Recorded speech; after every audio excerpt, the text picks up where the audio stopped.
Hey, Mr. Hulk, will my Social Security I paid before I went to work at the railroad go into my railroad retirement, or will it be separate? So it probably will be used in the calculation of your railroad tier 1. So railroad tier 1 is calculated the same way as Social Security.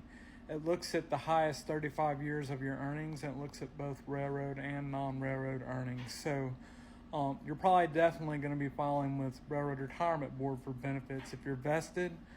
It can get a little confusing. Sometimes employees, sometimes it's beneficial for them to file for railroad retirement and Social Security. So let's do a little hypothetical example here. Let's just say, and these are low numbers, they're just for illustration purposes, but let's say tier 1 for a railroad employee with less than 30 years of service is it's 62, it's $1,500.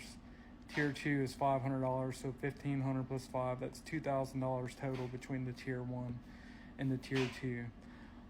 If you look at Social Security at that same age, the estimate for Social Security is going to be less than $1,500 because it's not going to include the railroad credits if the employee is vested with the Railroad Retirement Board.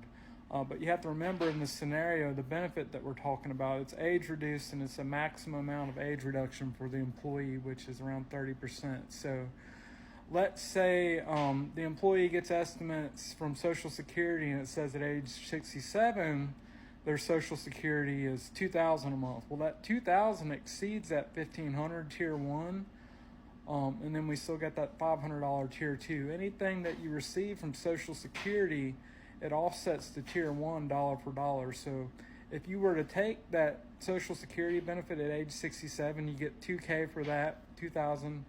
It'd wipe out the tier 1 and make it 0, and then you get $500 on tier 2. But that'd be okay because you were getting $2,000. Now you're going to get $2,500 between the two. And in that scenario, it may even be beneficial for you to wait up to age 70 to file for Social Security, because you build up what's called delayed retirement credits, and the benefit grows all the way up to age 70.